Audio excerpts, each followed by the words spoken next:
வீரபாண்டியார் முதற்கொண்டு இங்கே எனக்கு முன்னால் பேசிய பகுதி செயலாளர், மாவட்ட மகளிர் அணி செயலாளர்லாம் சொல்கிறப்ப இந்த வார்டில் அண்ணன் பழனிசாமி வெற்றி பெற முடியல, அந்த அளவுக்கு தான் அவருடைய நிலைமை. ஏதோ ரெட்டையிலையும் அம்மாவும் தலைவரும் கட்டி காத்த இயக்கத்தின் பெயரும் அந்த பில்டிங்கும் இருக்கிறதுனால 4 ஆண்டுகள் ஊழல் ஆட்சியிலால, முறைகேடுகளான தவறான நிர்வாகத்தால கொள்ளையடித்து வைத்திருக்கின்ற மக்கள் வரி பணத்தை வைத்துக் கொண்டு இவ்வளவு நாள் ஓட்டிட்டாங்க. யாருனால ஆட்சிக்கு வந்தாங்களோ அவர்களுக்கும் துரோகம், அந்த ஆட்சிக்கு பிரச்சனை வந்தப்ப காப்பாற்றியவர்களுக்கும் துரோகம், 4 ஆண்டுகள் இந்த ஆட்சியை பாதுகாத்து தந்தவர்களுக்கும் துரோகம். இல்லைன்னா இன்னைக்கு நம்ம கூட இருந்த 21 எம்எல்ஏக்கள் பழனிசாமி கம்பெனியை ஊதி தள்ளியிருப்பாங்க. அதை யார் பாதுகாத்தாலும் எல்லாருக்கும் தெரியும். அவர்களுக்கும் இந்த பாராளுமன்ற தேர்தல் நேரத்தில் துரோகம். இப்படி துரோகத்தை தவிர வேற எதுவும் தெரியாத, பேராசை,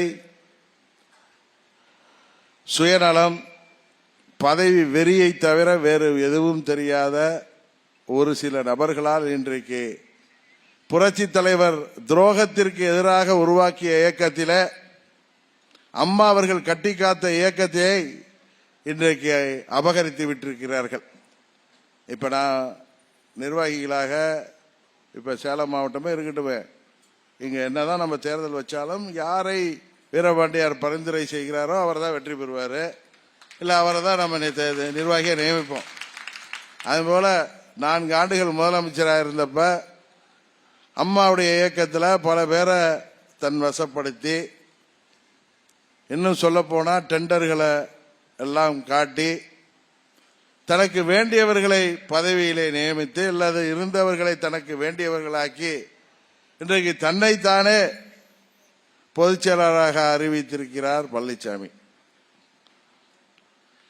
ரெட்டையிலை இருந்தும், எனக்கு முன்னாடி நிறைய பேர் ரெட்டையிலை பத்தி பேசினாங்க. அதெல்லாம் தலைவர்கிட்டே அம்மாட்டே இருந்தப்பதான் ரெட்டையிலை செல்வாக்கான ஒரு சின்னம். அந்த சின்னத்திற்காக புரட்சி தலைவர் காலத்திலிருந்து அம்மா அவர்கள் தொடர்ந்து கட்டி காத்ததனால் ஒரு 50 ஆண்டுகளிலே அதற்கென்று ஒரு சதவீத வாக்குகள் இருப்பது உண்மை. அதையும் பணபலத்தையும் வைத்துக் கொண்டு தொண்டர்களை எல்லாம் ஏமாற்றி வருகின்ற பழனிசாமி நீ வருங்காலத்தில் குப்பை கொட்ட முடியாது தெரியும். ஏன்னா உங்களுக்கு தெரியும், இங்கே வார்டு கவுன்சிலில் கூட அவங்க எவ்வளவு செலவு பண்ணியிருப்பாங்க. அவர் ஊர் எடப்பாடியில் கூட அவரால் நகர்மன்றத்தை கைப்பற்ற முடியல.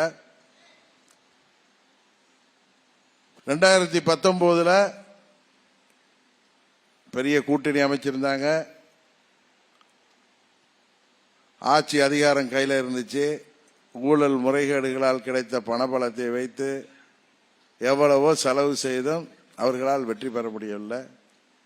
21 தெரியும் உங்களுக்கு, பல ஆயிரம் கோடி செலவு செய்து ஆட்சி பொறுப்பை தக்க வைத்துக் கொள்ள முடியவில்லை. அதை தொடர்ந்து வந்த நகராட்சி தேர்தல்களிலும் அவர்களால் சோபிக்க முடியவில்லை. இன்றைக்கு இரட்டை இலை பலவீனப்பட்டு வருகிறது. காரணம், அது துரோகத்தை எதிர்த்து புரட்சி தலைவர் உருவாக்கிய சின்னம் இன்றைக்கு துரோகத்தின் கையிலே சிக்கியிருக்கிறது.